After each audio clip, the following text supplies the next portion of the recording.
Phenomenal job. Okay, and I'm seeing the seed input on all 4 racers, so probably just about ready to go. Yeah, we're getting GLHFs from everybody. The bot is counting down, so this will start in about 20 seconds. We are running on Twitch, so there's a bit of a Twitch delay. I'm gonna try and, I have no idea if these are gonna be off or not, so I'll try and make sure they're all caught up as live as possible. Yep, I'm seeing the first one off. I am not. Oh, there we go. Let's start that. Oh boy. So far they're pretty off sync. Let me do some updating. Sometimes it F's it up though. All right, there we go. Okay, so. Oh man, Mantis with the, is that, what character is that? It almost looks like, what's that? Don't Starve character. You need to switch to the racing scene. Oh my goodness! Thank you for telling me. Which one? Oh, thank you. Sorry about that. Thanks for letting me know. I don't have enough windows to hold all of these windows. Cool. We're fixed. Don't worry, guys. You didn't miss much. Just a broadsword, titanium broadsword. So our racers are picking up the titanium broadsword this time around. And obsidian dagger, or a steak knife. In the corner there, by Fraxtil. Yeah, both pretty solid options. Obsidian dagger, a great choice in the early game. Generally going to want something a little heftier than a dagger by the time you get to later zones, but that 3 damage will get you through everything in zone 1 pretty easily. And honestly, the same can pretty much be said about the titanium broad. Yep, I would agree. Titanium broad is great for mini boss fighting. There's a lucky charm pickup for Mantis, so keep an eye on that. Oh man, my my layout looks so derpy. I don't know what's going on with the names, guys. It's fine, you can read it. Anyway, yeah, it's an easy way to kill mini bosses. Broadswords make bats pretty trivial. Ooh, so. Mantis taking a hit to the queen, so no flawless for this deep lose fight. But I mean, does already have the titanium broadsword, so it's not the end of the world. Yeah, you can still get broadsword, absolutely something you can take all the way to the end of the game. Exactly. Yeah, we see spacecow trying to. Looks like spacecow is going to be killing the leprechaun here, getting that luck charm. So we've got 3 racers with the luck charm now. Fraxtil's the only one without. Although here's the red dragon, so we'll see if Fraxtil also picks up that luck charm. Okay, Revalize getting the flawless on deep blues, probably checking this purple chest, finding a nice shield spell. Delicious. And yeah, spacecow and Fraxtil kind of right behind. Fraxtil skipping the luck charm, or maybe didn't have full multiplier, didn't catch. Although Spacecow's still on a low % build, save for that luck charm. Yeah, interesting. I mean, that's fine. The low % run through zone 1 is fine, but generally if you do it, you should be ahead of everybody. So Obsidian Longsword is a nice little pickup, though. Obsidian Longsword for Spacecow is really nice, and Fraxtil, without that luck charm, is getting a fireball spell, so that shield spell we saw earlier. Shield spell. Yeah, I mean, I hold those spells kind of even. I don't know. Certainly an argument to be made. Especially after, I don't know if you watched, Spoody, the race last night between Squega and Mudjo. It's quite the race. Did not see that one. If you've not seen it, and if people in chat haven't seen it, it is a really phenomenal race. Squega really shows the power of the shield spell. He ran a glass rapier very quickly through all zones with a shield spell in tow. It was a really nice run, and it's worth checking. Very good. How did what was the overall result of that? It was 2-1 for Squega. Oh wow, that's pretty surprising, to be honest. Very surprising, yes. Joe, being the previous champion and all, and Squega maybe shown a little bit of rust so far. This I 100% agree. Event. And Joe was, I think, undefeated going into that battle, and dropping to Squega. In I would say more. Oh no! Mantis losing a beat. I think he lost a beat to Congar. Tried to dig it or something. Fraxtil almost dying, going for this heavy plate, going to kill the shopkeeper and getting rudely interrupted by a skeleton. Yikes. The skeleton kind of both screwing up the kill and saving his butt because he took a hit from the shopkeeper because it blocked his movement, but the skeleton hit him, and the shopkeeper hit him during the iframes. That is really lucky. Really lucky, but also unfortunate because the hit from the skeleton did drop him to half a heart. So that heavy plate not really doing much for him, but he does have that ring of shielding. The ring is the only saving grace right now. There is a food shop in 3-1, so he's probably going to be looking for that. There it is. So he should be back up to full health and then some after this.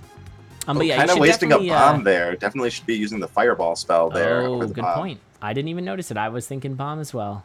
Smart. But yeah, finding the shield spell from that boss, which is pretty consistent with our general understanding of how luck works, since the people with luck found shield in the first boss. The people without it are finding it in the second one. Yeah, pushes it back a little bit. So besides Mantis going down, the racers are fairly even, all on 3-2 right now. That's pretty hype. All very similar builds. Only real difference here is Space Cow's got the Obsidian Broadsword, and then there's the Heavy Plate for Frax. And now he's got a lot of health too, which is good. Yeah, and Fraxtil, killing that immediate food shop when they hit zone 2 was really helpful for them. It was very well timed. Yeah, no kidding. Immediately after getting dunked down to half a heart, just immediate bailout with that ham. Here comes the ghost. Okay, nicely handled. Yeah. Fraxtil's gonna have a pretty, a nice amount of wiggle room to work with. It's going to be pretty hard for them to take too much damage at once. But I mean, that said, still lacking the boots, so yep, there's some hot cold damage. When they get to zone 4, it's and still very much a thing. Dogs. Oof, handled. Nicely done. So yeah, he's going to be off to a Coral Rift. Space Cow is actually the first to Coral Rift. Getting a flawless victory. Nice use of the Holy Water. And he'll probably be checking purple, I imagine. Obsidian Broadsword's quite the nice zone 4 weapon. Fireball Scroll, not what he's looking for. Revalize using the Wardrum to open up a crate, getting himself a Protect Charm. I mean, sure. Oh, and there goes his ring. Prioritizing the wrong enemy. Now, Fraxtil may be wanting to something with a little bit more oomph to it, checking the black chest, but getting a glass foil, which is pretty much the last thing you want coming Not into the zone umph 4. you're looking for, no. It has umph, but it also has a dying factor, I guess. I don't know. Interesting use of the blood magic there to just make him go by that Golem a little faster. Yeah, Fraxtil really putting out a lot of nice little optimization strats. Needs to be careful, though, because if they keep playing this risky, keep taking little bits of damage like that, even with Heavy Plate and 6 hearts, that can be surprisingly little if you take enough hits. Yep. Although he's got his Risk Charm in case he does go down to half a heart. And I think there's some food in there. Yeah, there's a cheese. You could use the Heartbeat. The Heavy Plate, of course. Could just walk right across it. Oh, rip. That's the kinds of mistakes that I would make. I was going to say that you see in CoNDUIT, but I think a lot of people would make that mistake. It's just easy to forget sometimes those tiny little bits. Using his Fireball, though, really well. Yeah, just not any luck on the food, breaking all these crates and no food to be found. And we got Space Cow hot on his heels with Revalize just a floor back, but almost down to 4-2. Space Cow doing a little bit of farming and a nice build there with those Boots of Pain. That's going to really help out. Now the question is, does he do any shopping in here? Maybe for a ring? I don't know. Maybe for a helm, for maybe the Blast Helm, for a quick Necromancer. Yeah, interesting choice from Fraxtil. I think was perhaps looking for Blast Helm. Then realized maybe a little too late that it was better to go the Blood Shovel route, but didn't have the money to make all the buys. Yeah, that's sort of what I was thinking for Space Cow. Maybe should have done some shopping. I mean, he's got the Ring of Charisma, so he should have a lot of buys in him, but he decides to just power past it. Fair enough. Yeah, it looks like Space Cow just barely the first one down to 4-3. Fraxtil walking across an urn could be opening that with the Fireball spell, and it's guaranteed to have food, but choosing not to. Maybe doesn't realize that guaranteed food from an urn is a thing. Yeah, who knows. But yeah, that was one heck of a Telemonkey for Space Cow. That could have gone sideways real fast, but ends up getting teleported into the shop, which is pretty ideal, and the shop also being near the exit, so things are good. Oh, the Boots of Pain causing some wonkiness with that Golem. As he tries to escape, he ends up triggering the Golem and getting himself in a bit of a spicy spot, but he is down to Deadringer first. Yeah, Fraxtil, just on his heels, almost making it first to Deadringer first, but getting hit with the Telecrown active and going away from the exit room, so Fraxtil just on Space Cow's heels here. Oh, and Space Cow's doing a slightly slower strat, whereas Fraxtil is doing the faster strat to get through Deadringer. I'm not sure this is going to work out, though, as he's got things... Oh, okay, he got it back on the rails. Went slightly that's going to make up a little bit of time for them.